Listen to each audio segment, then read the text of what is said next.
आज मस्साजोग गावकऱ्यांनी जे कालपासून उपोषण चालू केलं याला भेट द्यायला सकाळी आल्यानंतर सर्वांना विनंती केली. एसपी साहेबांना पण बोललो. बऱ्याच वेळेस ज्या मागण्या आहेत त्या वारंवार वाटते, पण आमच्याकडे काही नवीन ऍडिशनल मागण्या होत नाहीत. याच मागण्या पहिल्या दिवसापासून देशमुख कुटुंब करते, गाव करते, आम्ही सर्व करतो. तरी पण या मागणीला काही विलंब होतोय त्याच्याशी मी आपल्याशी मगाशी पण बोललो. आज सर्वांची एक एसपी साहेबांना बोलल्यानंतर एसपी साहेब म्हणले की एक डिटेल मला तक्रार द्या. तक्रार माझ्याकडे आल्याच्या नंतर मी त्याच्यात माझ्या अखत्यारीत जे गोष्टी येतात ते मी चौकशी करेन. जे सीआयडी कडे आहे त्यांनी सीआयडीना कळवेल, जी शासनाला आहे ती शासनाला कळवेल. आणि ती तक्रार आज मला वाटतं 28ला द्यायचं ठरलंय, म्हणजे उद्या परवा दिवशी त्या तयार करून 28ला द्यायचा ठरलाय. आणि त्याच्यानंतर 8 दिवस द्या म्हणले मला, 8 ते 10 दिवस समजा. आज 10 तारखेपर्यंत साधारणतः आपण समजू त्यांनी 8 दिवस म्हणले तर आपण 2 दिवस आगाव दिले, पण 10 तारखेपर्यंत त्यांनी ह्या सगळ्या प्रकरणाचा छडा लावला पाहिजे. अशा 6 मागण्या आहेत आणि या प्रत्येक मागण्यावर प्रत्येक वेळेस वेगळे वेगळे विषय आहेत. मी मगाशी पण बोलताना सांगितलं की ही जी घटना घडली ह्याचा मूळ कुठं आहे ते 28 मे मुळे याचा. तर 28 मेला ज्या रमेश गुलेवर जी 29 तारखेला गुन्हा झाला खंडणीचा आणि त्याचा सहआरोपी तो एक आरोपी कोण आहे आणखी पोलिसांनी तपासलाच नाही. ही विषय कुणाकडे येणार आहे? आज मीडियाच्या माध्यमातून एक खासदार या नात्याने मी ऍडिशनल साहेबांना सांगतो की तो तक्रार त्याची येऊ दे की नाही येऊ दे, तर सेकंड आरोपी कोण आहे तपासा ना. पण आम्ही सांगतो याला काहीतरी तुम्ही बोलतो तर हा विषय सुद्धा पॉईंट टू पॉईंट एक विषय झाला पाहिजे की ठीक आहे आता अण्णा आभार मानतात हा त्यांचा विषय आहे किंवा माझा जो विषय ते मला वाटते ते मी बोलतोय. कारण हा जो 29 मेला जी तक्रार झाली त्याच्यातला दुसरा आरोपी कोण आहे आणखी तपासलाच नाही. जर ते एक विषय जर ज्या त्यावेळेस संपला असता तर ही पुढे घडलं नसतं. ठीक आहे, ती हा विषय एक तपासला पाहिजे. त्याच्यानंतर ही घटना जी घडली ती परत पुन्हा 6 तारखेला घडली, पण 6 तारखेच्या अगोदर 29 नोव्हेंबरलाच घटना घडली, खंडणी मागितली. पण त्या खंडणीचा गुन्हा त्या दिवशी नोंद करून घेतला नाही पोलिसने. मग हा पोलिसने का करून घेतला नाही हा सुद्धा एसपी कडेच विषय येतो. म्हणजे हा एसआयडी किंवा सीआयडी कडे नाही विषय. ती जर 29 नोव्हेंबरला तो गुन्हा दाखल करून घेतला असता तर पुन्हा 6 डिसेंबरची घटना घडली नसती. कुणाचा फोन आला 29 डिसेंबरला? कुणाचा फोन आला?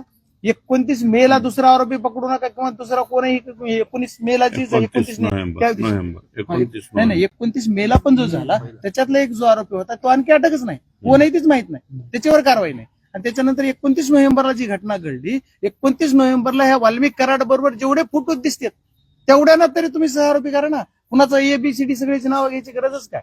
की ते फोटो दिसतात डायरेक्ट. त्या दिवशीच अकला हापला.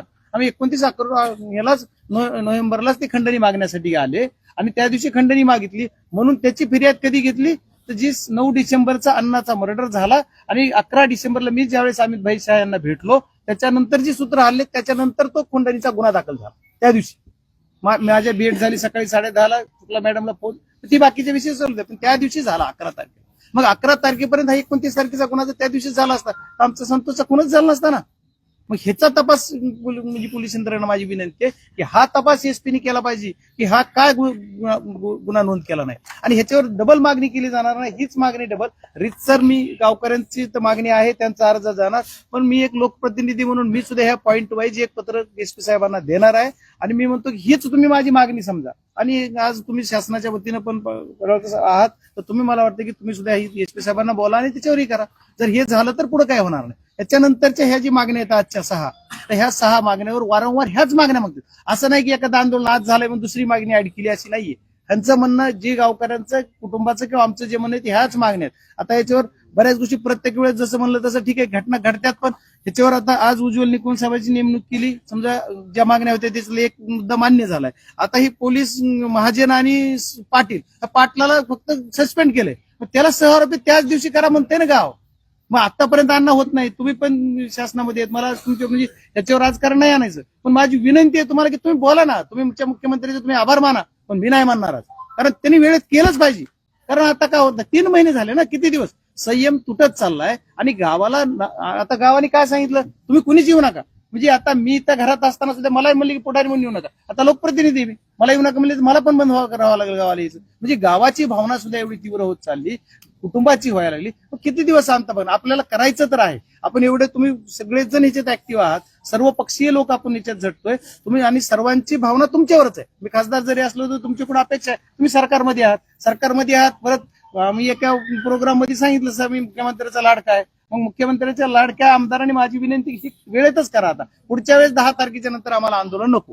म्हणजे माझी पर्सनली विनंती, तुम्ही तर तिथे ऍक्टिव्ह आहात, पण खासदार म्हणून कुठे यावं लागत असलं तुम्हाला तरी मी तुमच्या सोबत येईल. पण हा विषय असा आहे की ह्या लढ्यामध्ये कुठला पक्ष नाही, राजकारण नाही, काय नाही. हा लढा आपला घरचा आहे. मी तर माझं कुटुंब म्हणून मी लढणार आहे, शेवटपर्यंत लढणार म्हणून सांगितलं. तुमची तीच भूमिका आहे. कारण तुमच्यावर कोणी जरी काय म्हणलं तर मी आताही मला मीडियाने तुम्ही याच्या अगोदर विचारलं, मी म्हणलं तो विषय संपला, त्याच्यावर काय बोलण्यात मतलब नाहीये. हा लढा लढतो, आम्ही सगळे करतो. तर या लढ्यामध्ये माझी अपेक्षा आहे की यांनी सुद्धा मुख्यमंत्री महोदयांना सांगून मुख्यमंत्री महोदयांनी वेळेत झाला पाहिजे. आणि आता तो वाशीचा किस्सा तर किती हास्यास्पद आहे की महाजन पीआयनी मला सांगितलेलं रेकॉर्ड आहे, त्याचं सीडीआर काढा. महाजनना मी म्हणलं तुम्ही कसं काय माणसं सुटली तुमची, नाही पुढे जंगलातून, मला स्वतःला बोलले. अरे कुठे जंगल आहे वाशीत? आणि व्हिडिओ कुठला येतोय? वाशी गावातला, चौकातला. आणि त्या चौकामध्ये तो पीआय बीआय सगळे एवढे सगळे असतात. या सगळ्या गोष्टी बेबनाव किती केला जातो. आणि माझं म्हणणं आहे की संतोष अण्णाला आमच्या ज्या 3 वाजता पकडलं आणि 6 वाजता मर्डर झाल्याची बातमी येते, 6 वाजून 5-10 मिनिटाला 3 तासात बातमी येते. ती बातमी पोलिसला कळते आणि पोलिसच डायरेक्ट बाटलाय. मग आमचे लोक एवढे हक्क गाव 1000 लोक फिरते, त्यांना माहित नाही. तुम्हाला पोलिसलाच कसं माहित झालं तिथं बॉडी? हा पण संशयास्पद नाहीये उपक्रम, ते पाटलालाच माहित आहे. मग त्याला इथून टाकळी नेलं, टाकळीच्या शिवारात मारलं, तिथून कुठं दैटण्याला नेऊन टाकलं. हे सगळा प्रकार सुद्धा पाटील संशय. मग या पाटलाचे सीडीआर काढले पाहिजेत. आणि महाजनना सुद्धा माहित होतं. आणि धनंजयनी सुद्धा तो एक आरोपी जो होता त्याला सुद्धा 36 फोन केलेत. आणि ते काय नाही ना आता अण्णा 10 मिनिटात यायला, 5 मिनिटात यायला, आई फोन करतायत. म्हणजे एवढं किती वाईट आहे. 5 मिनिटात यायला ना आम्हाला डायरेक्ट बॉडीच झाली म्हणून कळतंय.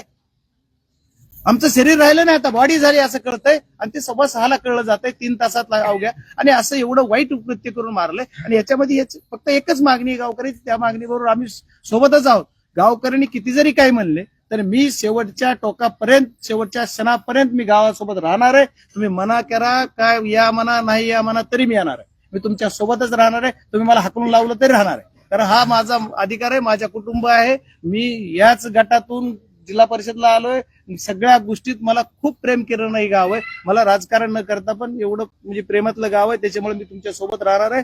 आणि माझी शासनाला, मायबाप, मुख्यमंत्र्यांना पण मागणी आहे. आणि एसपी साहेबाला विशेष करून मागणी आहे. एसपी साहेब म्हणजे कर्तव्यदक्ष म्हणून आलेले, 2 महिने झाले त्यांना इथे येऊन, पण त्यांनी आणखी एकाही अधिकाऱ्याची बदली केली नाही.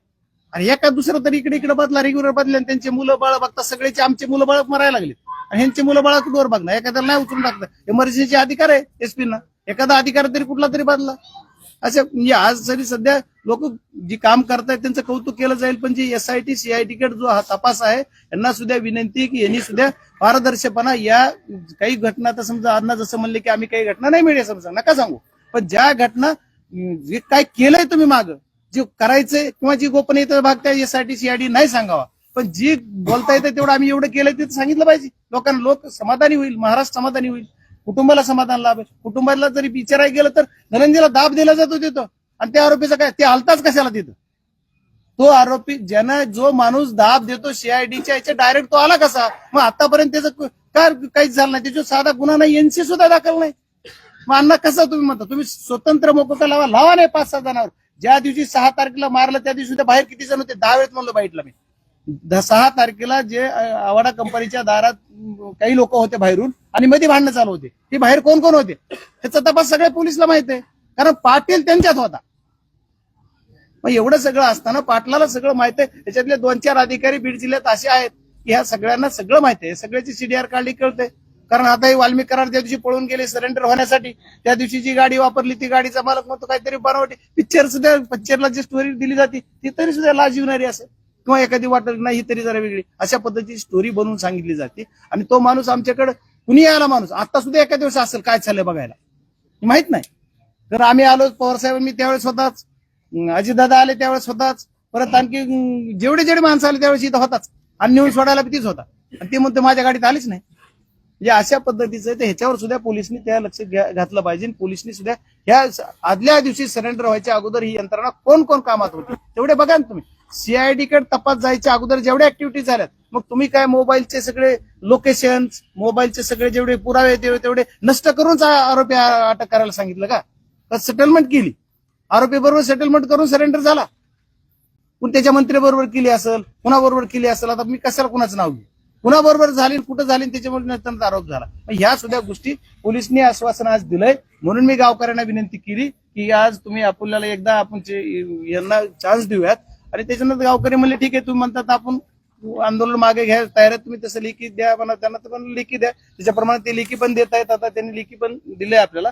त्याच्या अनुषंगाने फक्त डिटेल आपण निवेदन दाखल करू आणि परत अण्णा असतील आपण असेल सगळेजण हा लढा लढू. पण गाववाल्यांना सुद्धा माझी विनंती की आंदोलन कुठलं करताना ठीक आहे गावाचा जरी निर्णय असला तरी एक मी तुमच्यातला म्हणून कमीत कमी थोडं चर्चा करा नाही तर लगेच डिक्लेअर करू नका. हात जोडून विनंती. खूप त्रास होतोय. एवढं तुम्ही त्रासात आहात 3 महिने तुम्ही आम्ही काय नाही आम्ही जब इकडे दिल्लीला गेलो मुंबईला गेलो आज इकडे गेलो तिथं आमचा टाइम जातोय. पण त्या आईचा टाइम कसा जात असेल लेकराचा टाइम कसा जात असेल ह्यांचा टाइम कसा खूप मोठं सहन करणं एवढं शक्य नाहीये.